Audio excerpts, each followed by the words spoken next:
নমস্কার। আজকে চললাম এমন একটা জায়গা যেইখান থেকে আর 50 কিলোমিটার গেলে বাংলাদেশ বর্ডারে পৌঁছে যেতাম। হ্যাঁ, কোন জায়গা চলো তোমাদেরকেও দেখাই। আমি প্রায়ই এই সব জায়গায় আসি, কিন্তু ভিডিও করা হয় না। আজকে ভাবলাম পুরোটাই ভিডিও করব।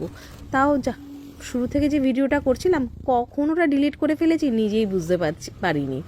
তো যাই হোক, যে কটুকু ভিডিও আছে সেটাকে অ্যাড করে একটা ছোট্ট ভিডিও আমি এখানে দিলাম। অনেকেই তো বেরোয় না বাড়ির থেকে, তারা হয়তো এই রাস্তাগুলো দেখলে কিছু মনে করতে পারবে। বলো তো এটা কোন রাস্তা?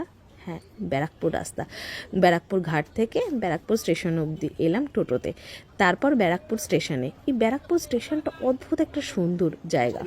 এইটাকে যতবারই আসি আমি একটু ভিডিও তো অবশ্যই করি।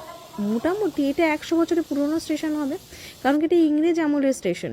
আর স্টেশনের আদলটা দেখলেই বুঝতে পারবে এত ছোট জায়গায় এত মানুষ যাতায়াত করে যে এইটুকু সরু সরু সিঁড়ি দিয়ে অ্যাট এ টাইম 100 লোক ওপর নিচ করছে। আমার এটা দেখতে বেশ মজা লাগে, কিন্তু প্রচণ্ড গরম। পুরো ট্রেনের শেডটা যেন আগুন হয়ে আছে। যাই, দৌড়ে দৌড়ে ট্রেনটা ধরি। আমি একটু আগেই পৌঁছে গেছি বই কি, এর পরের ট্রেনটা আছে। আর এখানে যেখানে আমি যাব সেখানে 1-1.5 ঘন্টা পরপর ট্রেন একটা মিস হয়ে গেলে আরেকটা ট্রেন পাওয়া খুব মুশকিল। কিন্তু অগত্যা আমি সেই একেবারেই পৌঁছে যাওয়া ট্রেনে ঢুকলাম না, একটা স্টেশন নেমে আবার নতুন ট্রেন ধরতে হবে। হ্যাঁ, দেখো তো এটা কোন স্টেশন? রানাঘাট স্টেশন। আমি রানাঘাট স্টেশনে নামলাম, এখান থেকে আবার একটা ট্রেন চেঞ্জ করে এবার চললাম গন্তব্যস্থলে। হ্যাঁ, গন্তব্যস্থলটা কি প্রথমেই যে বললাম না, আর 50 কিলোমিটার গেলেই মোটামুটি আমি পৌঁছে যাব বাংলাদেশ বর্ডার। সবাই ভাবছে আমি এখানে কি করতে গেছি। আমার কাজ, আমি প্রায়শই এরকমভাবে আমাকে যেতে হয়। আমার মার্কেট এরকম বিধ্বস্ত অবস্থা, পৌঁছতে প্রায় 4 ঘন্টা লাগলো, যেতে যেতেই নাজেহাল। একটু দেখো তো এটা কোন জায়গা? এই জায়গাটার নাম অরুণঘাটা। হ্যাঁ, কাজ সেরে বা বাড়ি ফেরার পথে। এই স্টেশনটা দেখো, চারিপাশে বন জঙ্গলের মাঝখানে এই স্টেশন। আর এটা হচ্ছে গেদে লোকাল। হ্যাঁ, গেদে লোকাল। এটা আরেকটু গেলেই মানে 50 কিলোমিটার গেলে আর 1 ঘন্টার রাস্তা পথ পেরোলেই চলে যাব বনগা। তো যাক, আমি আর ওই দিকে গেলাম না, আমি এবার ব্যাক করার দিকে। এবার স্টেশনে বসে এই পেয়ারা মাখাটা খাচ্ছি। সারাদিনে এত রোদে ঘোরার পর দুপুরের লাঞ্চ করার টাইমটি পাইনি। কারণ কি, লাঞ্চ করতে গেলে যদি ট্রেন মিস হয়ে যায় তাহলে তো আবার ট্রেন পাবো না। আর 4:18 কি 20-তে ট্রেন ছিল। ওই ট্রেনটা না ধরলে বাড়িতে আজকে আর পৌঁছাতে হতো না। তাও বাড়িতে পৌঁছাতে মোটামুটি 8:30 বেজে গেছে। হ্যাঁ, এখন বাড়ি ফেরার পথে।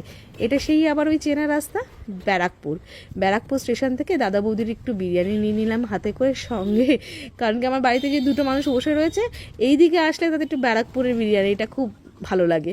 তো যাই হোক, আমারও খুব ভালো লাগে। দাদা বৌদি বিরিয়ানি নিয়ে বিধ্বস্ত অবস্থা আমার। আর এই গঙ্গার ওপর দিয়ে গেলে না সত্যি মনে ক্লান্তিটা যেন কোথাও দূর হয়ে যায়।